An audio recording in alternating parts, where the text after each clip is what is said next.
what is this Sika stuff? What is Centella asiatica? Yep, this is an herb that kind of looks like a weed. It's like a clover, but without the leaves.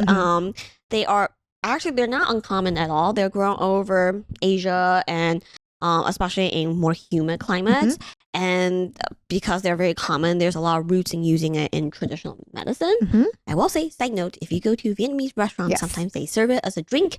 Do not get it without sugar. I was going to say, if you get it without sugar, it's literally the definition of grass water. Yeah, I cannot, but Adam, I try to be good on the sugar side. Adam hates when I order it that way. He's like, oh, no, none for me. Yeah.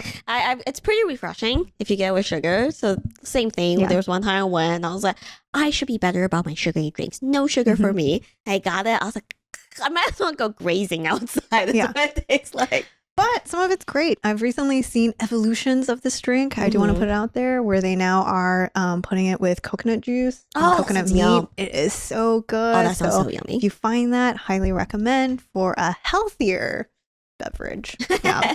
Anyways. But we digress. We digress again. In skincare, you will associate it with terms like Sika, anything, tiger grass type things. But generally speaking, there's actually a whole list of ingredients that's basically comes from Centella asiatica. A lot. The main one's the extract. You'll find things like Centella asiatica extract. There's other, like we say about plant stuff, parts of the plant. So there's like Centella asiatica flower, stem, leaf extract.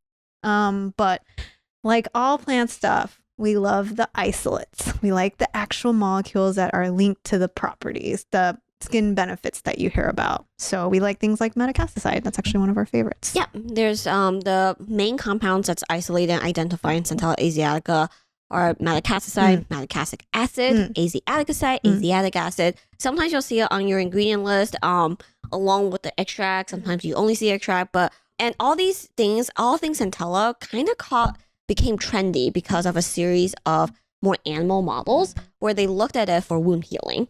We'll put up a table here.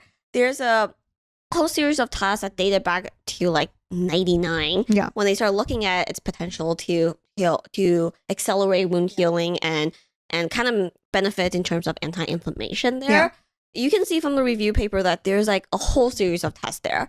The good thing is it didn't stop there, right? We still, when we were putting together this episode, because the ingredient's really trendy, sometimes like they kind of just write off of these old data. Yes. That's may or may not be cosmetically relevant, but we do see that, even though it has its roots in being an anti-inflammatory agent that helps in wounds, it's actually transformed a lot through the years in skincare. I'm actually so glad you mentioned that because that is exactly how metacasticide came into my life, was in the early stages of my chemist years.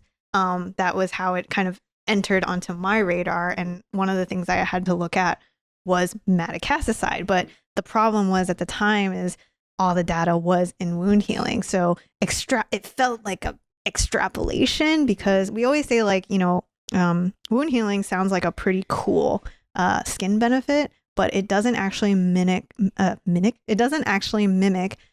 cosmetic efficacy, because if you think about it in terms of penetration, applying on an open wound versus healthy skin, very different skin scenarios. So are you actually getting the same benefits? It was really hard at the time. And so I was just wanting to mention exactly what Gloria said. It's like, it's actually amazing how much more data we have now on this realm, when at the time when we were looking at it as a group, all of us were kind of like, okay, where are we going to start here? Yeah, because when we started Chemist Confession, it was pretty trendy. We get a lot of questions that are like, how does that translate to topical? We're like, I don't know yet. But we might have more insights now. It's been a few years. So let's take a quick break before we jump right into it.